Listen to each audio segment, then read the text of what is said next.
ఈ రోజే డౌన్లోడ్ చేయండి. మీ ఫేవరెట్ షోస్ చూడండి. ఈ కుటుంబాన్ని చీల్చడానికి చూస్తున్నావా? నువ్వు ఈ కుటుంబంలోకి రావడానికి ఎంత కష్టపడ్డావో మర్చిపోయావా?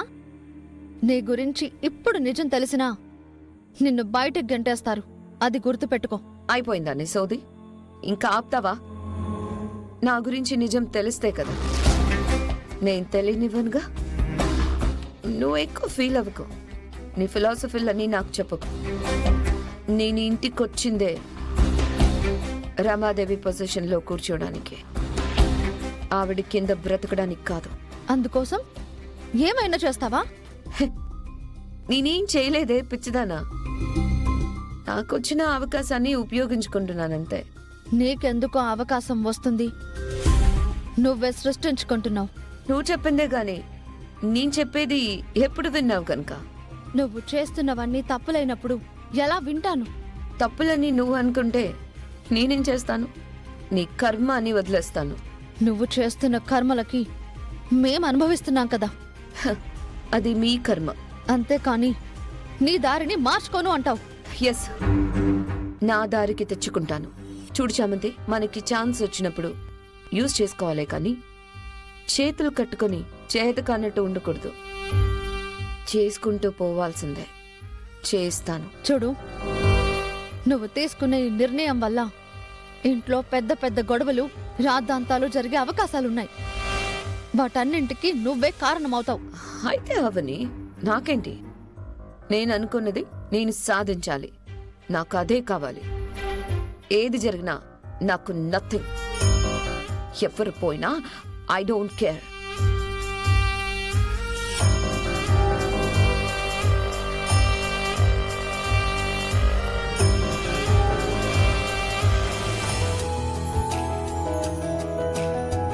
ఏంటి, అయ్యగారు కనిపించట్లేదని బెంగ పెట్టుకున్నారా?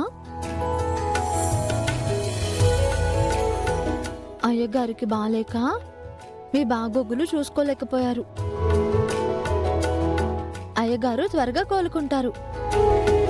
అప్పటి వరకు నన్నే మీ నేస్తంలా అనుకోండి. మనం ఫ్రెండ్స్ అన్నమాట. మీకు కావాల్సినవన్నీ నేనే చూస్తానన్నమాట. ఓకేనా?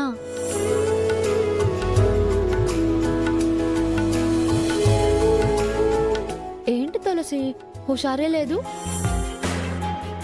ఈ మధ్య నీకు బద్ధకం పెరిగిపోతోంది. చూడు ఎలా వాడిపోయావో.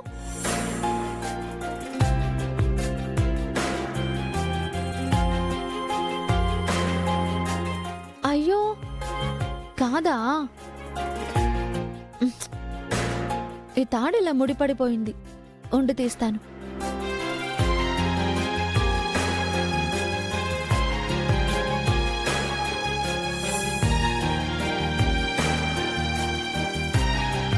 ఇప్పుడు నీకు స్వేచ్ఛ వచ్చేసింది.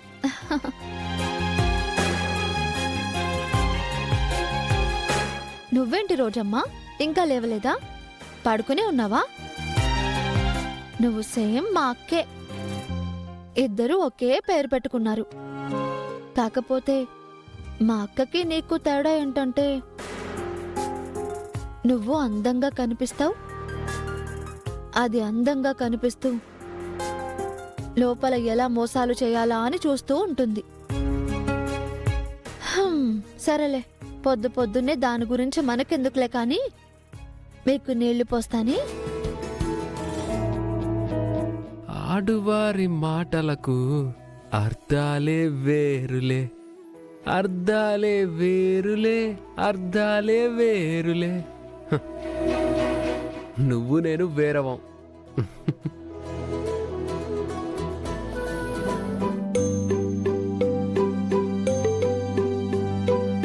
అయ్యగారు, ఇదిగోండి యాపిల్ తీసుకోండి. ఇప్పుడే కదమ్మా టిఫిన్ చేశాను. ఇప్పుడెప్పుడు అయ్యగారు? మీరు టిఫిన్ చేసి పావు గంట అవుతుంది. తినండి అయ్యగారు. తర్వాత తింటానులేమ్మా. అదేం కుదరదు. పావు గంటకి ఫ్రూట్స్, అరగంటకు జ్యూస్ తాగాల్సిందే. మీకు చాలా రక్తం పోయింది కదా. డాక్టర్ గారు రక్తం బాగా పట్టాలి అన్నారు. మీరు తినాల్సిందే. మీరు త్వరగా పూర్తిగా ఆరోగ్యంగా కోలుకోవాలి. తినండి అయ్యగారు. నువ్వు వదలవు కదమ్మా. తెలుసు కదా నాన్న. తినేయండి, లేదంటే తనే తినిపించేస్తుంది. వదలదు. అవునయ్యగారు, తింటారా తినిపించమంటారా? తింటానులే అమ్మా. మా మంచి అయ్యగారు.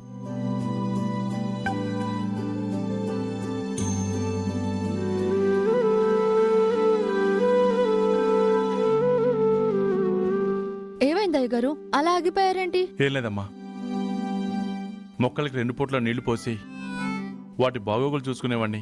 ఇప్పుడు ఏమైపోయాయో. ఏం మావయ్య, ఏదో మనుషులు బాగోగులు చూసుకోలేదన్నట్టు మాట్లాడుతున్నారు. మొక్కలే కదా. అంత తేలిగ్గా మాట్లాడకమ్మా. మనుషులకి ప్రాణవాయువునిస్తున్న ఆ మొక్కల్ని చెట్లని నా ప్రాణంగా చూసుకోవడం నాకు అలవాటు. మనుషుల్లో అవి గొంతెమ్మ కోరికలేం కోరవమ్మా. మనం పోసే ఆ కొంచెం నీటికి మనకి జీవాన్ని ప్రసాదిస్తాయి. పచ్చగా కనిపిస్తూ మన కళ్ళకి ఆహ్లాదాన్ని ఇస్తాయి, మనకి ఆరోగ్యాన్ని ఇస్తాయి. మనకంత చేస్తున్న వాటిని సంరక్షించుకునే బాధ్యత మనదేనమ్మా. తెలుసుకుని మాట్లాడు, తెలియకుండా ఏదో అనేకు. మొక్కల గురించి ఒక్క ముక్క అన్నందుకు ఇన్ని ముక్కల క్లాస్ పీక్తావా? అరుణ్ సార్కి సీఈఓ పోస్ట్ రానివ్వండి, అప్పుడు మీ సంగతి చెప్తాను. గార్డెన్ గురించి మీరే ఆలోచించకండి నాన్న. చామంతి మీ బాధ్యత తీసుకుంది. మీరు ప్లాంట్స్ని ప్రేమగా చూసుకున్నట్టే చామంతి చూసుకుంటుంది. అవునా అమ్మా? ఇదమ్మా చామంతి, అడగకుండా చేసే సాయం, చెప్పకుండా తీర్చే బాధ. నువ్వెప్పుడూ నా దృష్టిలో ఓ మెట్టు పైనే ఉంటావని మరోసారి నిరూపించావమ్మా. సరే, రూమ్లోకి వెళ్ళి రెస్ట్ తీసుకో. ఫ్రూట్స్ తిని వెళ్తానులేరమ్మా. ఓ మంచి మాట చెప్తే చాలు, 4 గోళ్ల మధ్యనే ఉండమంటావు. హర్ష, సరదాగా అన్నానరమ్మా. ఏరా అరుణ్, నువ్వు ఇంకా ఆఫీస్కి వెళ్ళలేదా? వెళ్తాను.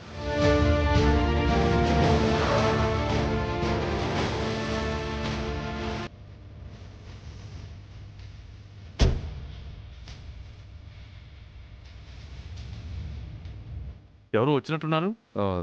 నిషా వాళ్ళ నాన్నగారు డాడీ. నిన్నే వచ్చి కదా పరామర్శించి వెళ్ళారు.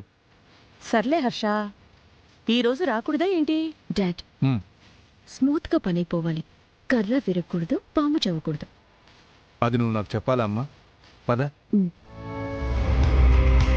రండన్నయ్య, కూర్చోండి. నమస్తే. నమస్కారం. నమస్తే. నమస్కారం బావగారు. తెలిసిన వాళ్ళ ఇంటికి వచ్చాం బావగారు. ఇటే కదా అని చూసి వెళదామని వచ్చాం. మీరు మా ఇంటికి రావడమే మాకు ఆనందం బావగారు. ఆరోగ్యం ఎలా ఉంది బావగారు? నిన్న చెప్పాను కదా బావగారు, పర్లేదు. అంతే బావగారు, ఒక వయసు వచ్చాక రోగాలు చెప్పి రాకుండా అయిపోతున్నాయి. నిన్న చూసిన మనిషి ఈరోజు ఉండటం లేదు.